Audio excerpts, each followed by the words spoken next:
How are you today? Apart from banging my head on the mantelpiece, I'm terrific. Yeah, it's an awkwardly placed If I was a footballer, they would have taken me off the ground. Anyway, I'll go through it. That's good. Yeah. Okay, so do you consider yourself a political comedian? Do I? Yeah, I suppose I do. Yeah.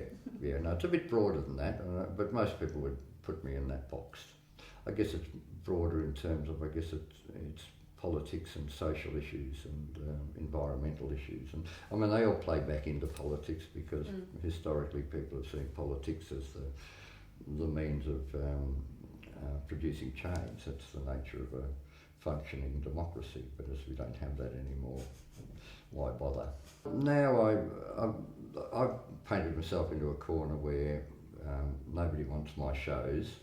I don't get many opportunities to perform because these days I only talk about climate change. Look, like every comedian, I started out autobiographical. I mean, every novelist, every playwright begins their work based on personal experience.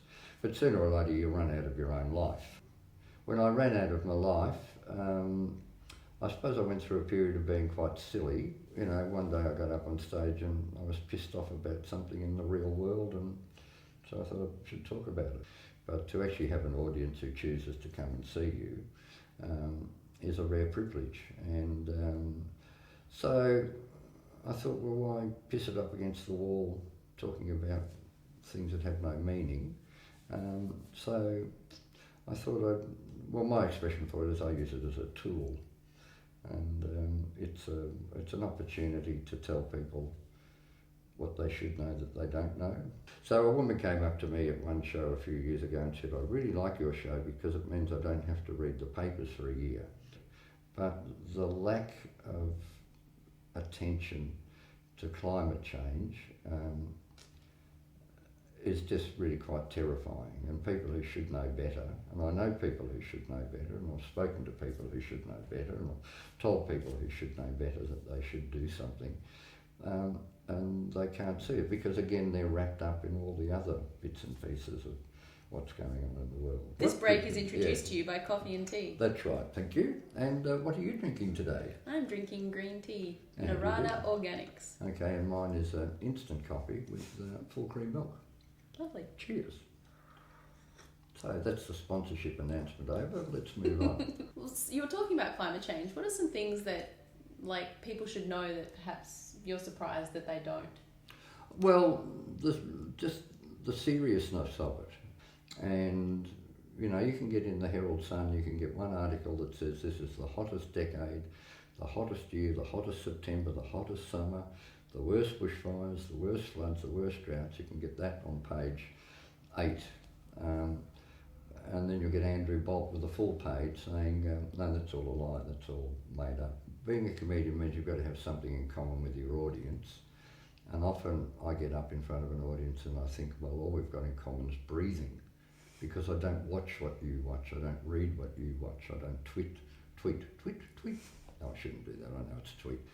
I don't do any of those things, and I don't read the tweet column in the Herald Sun, and I don't, I just don't get to that level. So I can't make jokes about things I don't know, and people can't laugh at things that they don't know. Does political comedy come naturally, or is it something that you have to decide on and build towards? Oh, no, I think it does come naturally. I think because, again, what we were talking about, it comes out of what you're interested in, and there's also something in it. If you ask people about politicians, they hate them. They really hate them.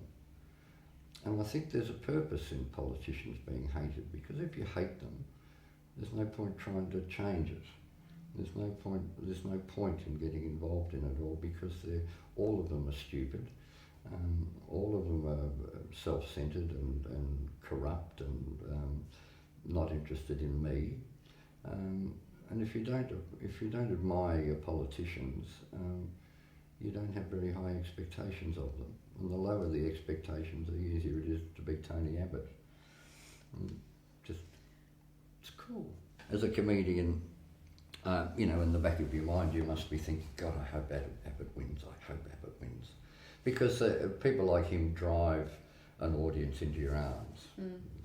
People get so despairing, and you know, what I said earlier about being a Melbourne comedian, when Kennett was in, he drove half of Victoria into my shows. And I did the last show I did before Kennett was thrown out.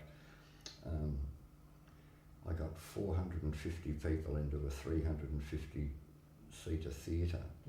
The independents, although I'm looking forward to the man from the Motoring Enthusiast Party, looking forward to his maiden speech. Brum, brum, brum, brum, brum, brum, brum, brum, brum. Thank you. So a lot of comedy, political comedy, tends to be very left-leaning. It has to be, because my trite little phrase that I came up with is that the left is right and the right is wrong.